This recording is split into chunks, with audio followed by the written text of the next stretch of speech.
Fala, turma! Sejam todos muito bem-vindos a mais um Ox Informa. E hoje a gente vai falar sobre identidade. Isso daí, para quem não sabe, faz parte do primeiro capítulo do livro do nosso grande mestre Edson Severo, em Avalanches de Abundância. Seja bem-vindo, Edson! Boa noite! Tudo bem? Tudo bem, meu velho? Contigo? Como é que tu tá? Graças a Deus, sempre. Avante, sem medo. Que coisa boa, hein, rapaz? Olha só que quinta-feira sensacional hoje, hein? É verdade. Hoje de manhã acordei cedo. 10 horas da manhã? Não, bem cedo. E aí já fui arrumar as coisas lá fora, lá no pátio. Organizei tudo lá fora. Né? Fiz preenchi mais o biodigestor, fazendo algumas coisas bem legais lá. Né? E aí, que legal, ver só na flor da idade ativo, né? É isso daí. Essa daí foi boa, essa daí foi para literalmente mexer com a tua identidade, para te provocar a começar esse nosso assunto de hoje, Edson. É verdade, olha só que coisa interessante, né? E quando eu comecei a escrever o livro, Felipe, esse capítulo era para ser o terceiro. Quando eu comecei a escrever, eu tinha colocado ele em terceiro lugar. Aí tá, depois, né, a gente reavaliando as coisas, enquanto a gente está organizando melhor, não tinha como não ser o primeiro capítulo. Até porque, para esse capítulo, eu peguei peguei um texto bíblico, aliás, eu queria dizer que todos os capítulos, eles têm textos bíblicos que dão todo o sustento para aquilo que eu escrevo. Né? Então, o primeiro capítulo também é o primeiro capítulo da Bíblia. Gênesis capítulo 1. E lá está escrito o seguinte: Deus disse: façamos o ser humano a nossa imagem segundo a nossa semelhança, que ele domine sobre os peixes do mar, sobre as aves do céu, os animais domésticos, todos os animais selvagens e todos os animais que se movem pelo chão. Deus criou o ser humano, a sua imagem, a imagem de Deus o criou. Olha só, isso é impressionante. É exatamente ali que a gente inicia toda a nossa questão de identidade. Por quê? Porque a palavra imagem, ela tem origem no grego eidos, que significa ideia. A palavra semelhança, ela vem do latim similis, que quer dizer similar, tal qual. Então, Deus, depois de criar o céu, a terra, o dia, a noite, o firmamento, as águas, o solo, a vegetação, as estrelas, os animais, ele teve a ideia de criar o ser humano. Interessante que a Bíblia diz que em toda a criação, Deus via que tudo era bom. E depois de ter a ideia de criar o seu ser humano tal qual ele é, a Bíblia diz que tudo era muito bom. Então, quando a gente analisa essa palavra, a gente tem como primordial entender que a nossa identidade ela está relacionada com a criação nossa, pelo poder de Deus. Deus criou eu, tu, cada uma das pessoas do jeito que a gente é, mas criou também do jeito que Ele é. Olha só que coisa interessante. O Salmo 8 diz que Deus nos criou, inclusive, menor do que um Deus. Claro que a gente não é Deus, né? Não somos iguais a Ele, mas fomos criados à imagem e semelhança.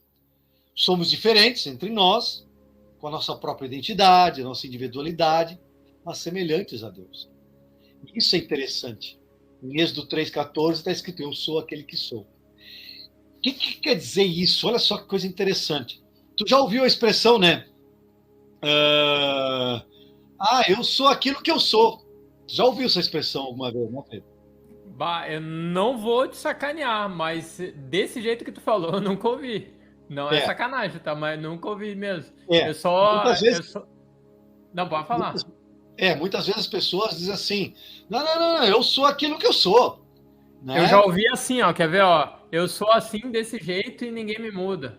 É, exatamente, mas é a mesma Mais ou coisa. menos nesse sentido. É, mas é a mesma coisa, né? Ah, então tá bom. Então Ah, eu ouvi. é aquilo que só que a palavra aquilo muitas vezes ela é usada e ela tem uma conotação diferente do aquele, né? Aquilo e aquele são duas coisas diferentes. A gente é a imagem e semelhança do Criador do universo.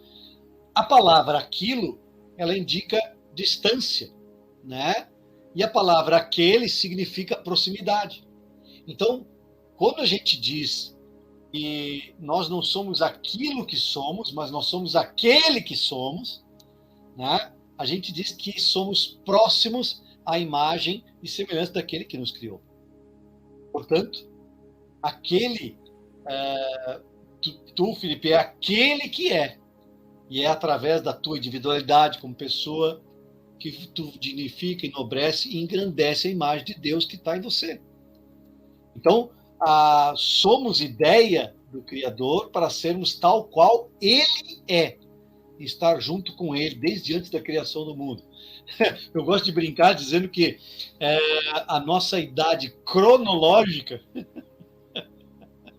é muito figurativa, né? Porque se Deus pensou em nós antes da criação do mundo, imagina qual a idade que nós temos, né?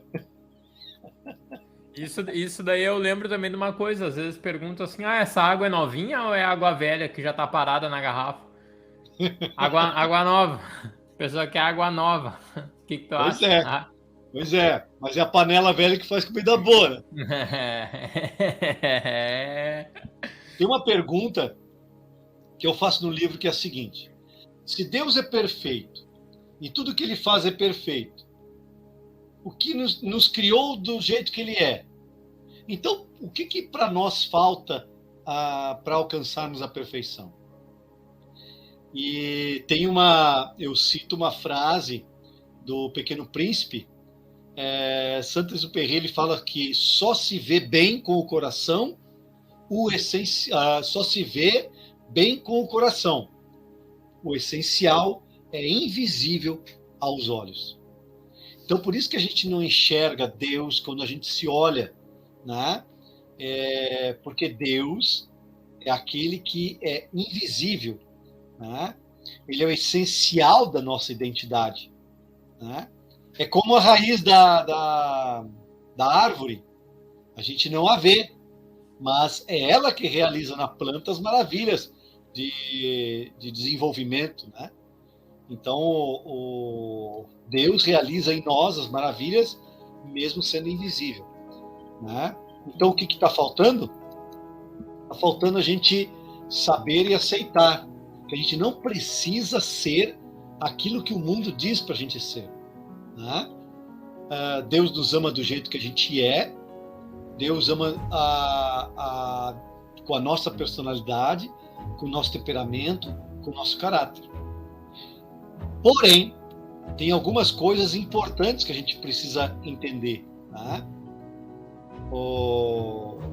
A gente precisa ter liberdade, ser livre.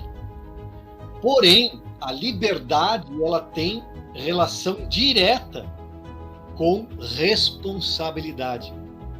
Então, liberdade precisa ter responsabilidade, precisa ter disciplina. Senão, essa liberdade deixa de ser liberdade para ser libertinagem. Porque aí a gente consegue, aliás, consegue não, a gente faz o que a gente quer sem qualquer responsabilidade. Tu lembra do Rei Leão? Você chegou a ver o Rei Leão, não? Já. Tu não acredita, mas foi o primeiro filme que eu olhei num cinema. E eu acho que talvez tu tenha conhecido ele, que era o Cine Guanabara, ali em Sapucaia do Sul. Era, salvo engano, 1990 entre 94 e 96, agora eu não tenho bem a data certa. Mas eu me lembro que as poltronas eram de madeira. E foi o primeiro filme que eu fui e olhei num cinema, assim, achei muito sensacional. Inclusive o filme, assim, ele traz... Na época já, e agora eu entendo mais coisas ainda, mas a época já trouxe uma série de reflexões, assim, muito interessantes, assim, que apesar de ser a natureza, de ser os animais, mas ali eu vi muita coisa que talvez me ajudou em grandes ou em importantes momentos da minha vida de lá então pra cá.